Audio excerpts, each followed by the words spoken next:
Hello guys, welcome to XP group of study. और आज है स्पोकन इंग्लिश कोर्स का वीडियो नंबर 1 एंड टॉपिक है कंपोनेंट्स ऑफ अ सेंटेंस।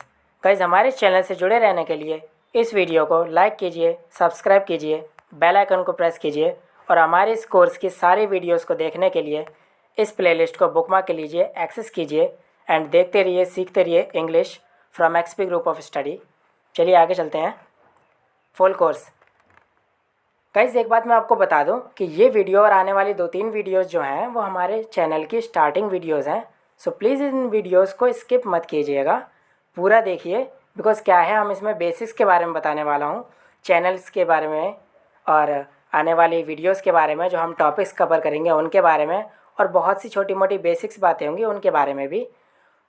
अब हो सकता है वो छोटी बातें आपको पता हो या फिर आपको कुछ नया सीखने को मिल जाए। So I repeat, do not skip this video. Okay, चलिए एक नज़र हम अपने कोर्स पे डाल लेते हैं, जो कि हम इस कोर्स में कवर करने वाले हैं, स्पोकन इंग्लिश कोर्स में कवर करने वाले हैं। इन फ्यूचर जो हम टॉपिक्स जिन पे वीडियोस बनाएंगे, देख लेते हैं ज़रा उन्हें। कुछ ऐसे होंगे लाइक ऑक्सिलरी वर्ब्स, जिसमें आपकी प्राइमरी एंड मोडाल्स आ जाता है। नेक्स्ट आपके टेंसेस हो सकते हैं। नेक्स्ट वॉइस होगी, जिसको एक्टिव एंड पैसिव वॉइस भी बोलते हैं। एंड आपके नरेशन होगा, जिसको डायरेक्ट एंड इनडायरेक्ट स्पीच भी बोलते हैं। नेक्स्ट आपके नॉन फिनाइट वर्ब्स होंगे, जो आपके एडवांस टॉपिक हैं, वो भी हम कवर करेंगे। नेक्स्ट आपका है एडवांस ऑफ बी हैव, जो हमारी रूट वर्ब्स होती हैं, बी हैव एंड डू, ये भी हम फ्यूचर में कवर करेंगे। सो इस कोर्स को, इस प्लेलिस्ट को बुकमार्क कर लीजिए, फ्यूचर में भी ये आपका बड़ा काम आने वाला है। चलिए आगे चलते हैं। Basics the beginning. गाइस, अभी मैं आपको कुछ बेसिक टर्म्स के बारे में बताना चाहूँगा। लाइक जो है character. What is a character? आपको पता होगा कि वह छोटी से छोटी ध्वनि जिसके और टुकड़े नहीं किए जा सकते। हिंदी में उसे वर्ण बोलते हैं, इंग्लिश में अल्फ़ाबेट बोलते हैं। अब इन कैरेक्टर्स को मिला करके बनता है हमारा वर्ड। वर्ड की डेफिनेशन होगी कैरेक्टर के समूह को, ग्रुप को वर्ड कहते हैं, जिसकी कोई एक मीनिंग होती है। अब इन वर्ड्स को मिला करके बनता है हमारा सेंटेंस। सेंटेंस की डेफिनेशन होगी कि सार्थक शब्दों के समूह को वाक्य कहते हैं। गाइस, ये जो टॉपिक है ये ग्रामर के टॉपिक है। इन पे हम सेपरेट एक ग्रामर की प्लेलिस्ट बनाएंगे, जहाँ पे इन टॉपिक्स को हम कवर करेंगे। यहाँ पर अभी मैं बस एक ओवरव्यू दे रहा हूँ। सो ये मत सोचिएगा कि हम इतने जल्दी जल्दी इन टॉपिक्स को ख़त्म कर रहे हैं। अब मैं बताना चाहता हूँ कि स्पोकन इंग्लिश के लिए सेंटेंस के आपको 2 प्रकार जानने होंगे, बड़े इंपॉर्टेंट होते हैं उनको जानना और समझना। इनको याद करना बड़ा ज़रूरी होता है। लाइक जो कि पहला होता है component of sentence and second होता है types of sentence. Component of sentence हम इस वीडियो में कवर करेंगे एंड टाइप्स ऑफ सेंटेंस हम आगे आने वाली वीडियो में कवर करेंगे। कंपोनेंट ऑफ सेंटेंस देख लेते हैं कौन कौन से होते हैं। इनमें आ जाता है हमारा subject, helping verb, main verb and object. और टाइप्स ऑफ सेंटेंस में हमारा आता है assertive sentences, interrogative sentences, imperative sentences, exclamatory sentences and optative sentences. Next देखते हैं कंपोनेंट्स ऑफ सेंटेंस। आगे बढ़ने से पहले हम देख लेते हैं सेंटेंस के बारे में। रिटन में देख लेते हैं डेफिनेशन। अभी हमने ओरली बताई थी, अब रिटन में आपको दिखा देते हैं। सेंटेंस वाक्य, a group of meaningful words organised with grammatical rules. Means सार्थक शब्दों का वह समूह जो व्याकरणिक नियमों के अनुसार बनाया गया हो। चलिए एग्जाम्पल के थ्रू समझ लेते हैं इस डेफिनेशन को कि ये कितनी हद तक ठीक है। अब आप सेंटेंस को अगर पढ़ना चाहेंगे तो ये थोड़ा सा फ़नी लगेगा। लाइक मोहना प्लेगिंग सिया लुफ्ते या हनमो सुरीबा जावा हार है। बिकॉज ये सेंटेंस नहीं है, इसमें जो वर्ड्स हैं उनकी एक कोई मीनिंग नहीं है और ये वर्ड्स ग्रामेटिकली ऑर्गेनाइज्ड नहीं है। चलिए नेक्स्ट सेंटेंस देख लेते हैं। क्या ये एक सेंटेंस है? भले ही इसमें वर्ड्स जो हैं उनकी मीनिंग है, प्लेइंग, फ्लूट, मोहन, बांसुरी, मोहन बजा रहा, बट ये सेंटेंस नहीं है बिकॉज ये ऑर्गेनाइज्ड नहीं है। चलिए नेक्स्ट देख लेते हैं। Mohan is playing a flute, Mohan बांसुरी बजा रहा है। क्या ये सेंटेंस है? Yes. Now this is called a sentence because ये जो है डेफिनेशन पे पूरा खरा उतर रहा है। गाइस, मैं इसलिए बता रहा हूँ बिकॉज क्या है ना, स्पोकन इंग्लिश में आपको एक सेंटेंस का एक स्टैंडर्ड फार्मूला होता है, वो आपको ध्यान में हमेशा रखना होगा। एक तरह से मैं कहूँ तो रट लेना होगा। उसके लिए ये सेंटेंस के बारे में ऐसा बताना ज़रूरी था। अब फार्मूला देखते हैं। Subject plus helping verb plus main verb plus object plus etcetera. इसका शॉर्ट फॉर्म देखते हैं, जिसमें कि आपका आता है S U B means subject होता है, H V means helping verb, M V means main verb, O B J means object होता है, ई टी सी तो आपका एट्सेट्रा अदर आइटम्स जो सेंटेंस में आते हैं वो होते हैं। सो ये फॉर्मूला कहता है कि कोई भी आपका स्टैंडर्ड एक सेंटेंस होगा, ग्रामर क्या कहता है कि आपका सब्जेक्ट पहले आएगा, हेल्पिंग वर्ब आएगी, उसके बाद मेन वर्ब आती है, उसके बाद ऑब्जेक्ट आता है, उसके बाद अदर टर्म्स जो वर्ड्स होते हैं वो आपके आते हैं। तो चलिए बेसिक्स बहुत हो गया, अब फर्स्ट कंपोनेंट्स ऑफ सेंटेंस जो कि है हमारा सब्जेक्ट, कर्ता। डेफिनेशन है विच डज एनी वर्क और विच इज़ डिस्क्राइब्ड, मीन्स जो किसी कार्य को करता है ये जिसके बारे में कुछ बताया जाता है। गाइस ध्यान दीजिए, जो किसी कार्य को करता है या जिसके बारे में कुछ बताया जाता है, इस डेफिनेशन के दो पार्ट हैं, आपको दोनों पर ध्यान देना होगा और हम दोनों इसके पार्ट को एग्जाम्पल के थ्रू समझाएंगे। फर्स्ट एग्जाम्पल है Mohan is playing a flute, Mohan बांसुरी बजा रहा है। गाइस अगर हम डेफिनेशन का ध्यान दें तो इस सेंटेंस में जो कोई कार्य कर रहा है, जो पर्सन, वो है मोहन, यानी कि यहाँ पे बजाने का काम हो रहा है, बांसुरी बजाने का, और मोहन वो कार्य कर रहा है, तो मोहन हमारा सब्जेक्ट है इस सेंटेंस में।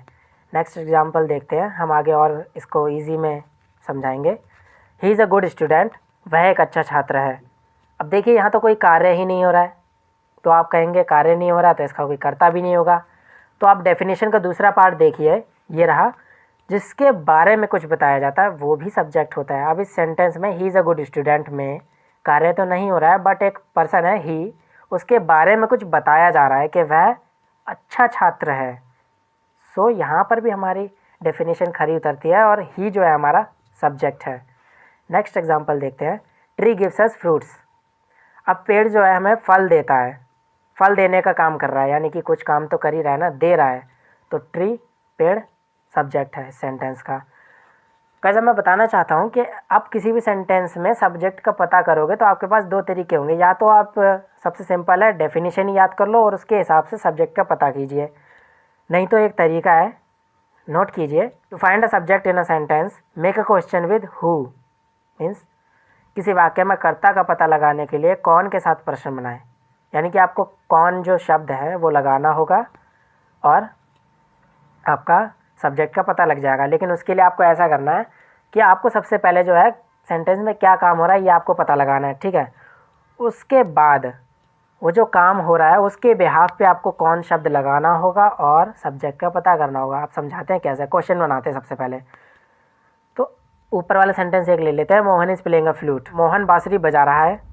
तो काम हमें पता चल गया कि बजाने का हो रहा है, बांसुरी बजा रहा है, ठीक है। हम इसके बिहाफ पे क्वेश्चन बनाते हैं कि कौन बजा रहा है बांसुरी या कौन बांसुरी बजा रहा है, who is playing a flute. Answer क्या आता है आपका, मोहन। सो रिजल्ट क्या निकलता है, Mohan is the subject of this sentence. और ऐसा ही आप दूसरे सेंटेंस में भी आप पता कर सकते हो कि he is a good student. अब इसमें क्या है ना, इसमें बताया जा रहा है कि अच्छा छात्र है, तो आप क्वेश्चन बना सकते हो कि कौन अच्छा छात्र है, किसके बारे में बात की जा रही है, कौन अच्छा छात्र है, ही। तो ही आपका ये रहा, ही सब्जेक्ट है। लाइक इसी तरह ही आप थर्ड एग्जांपल में भी आप पता कर सकते हो। चलिए आगे बढ़ते हैं, वीडियो ज़्यादा लेंथी हो जाएगी वरना। वर्ब हमारा second component of a sentence.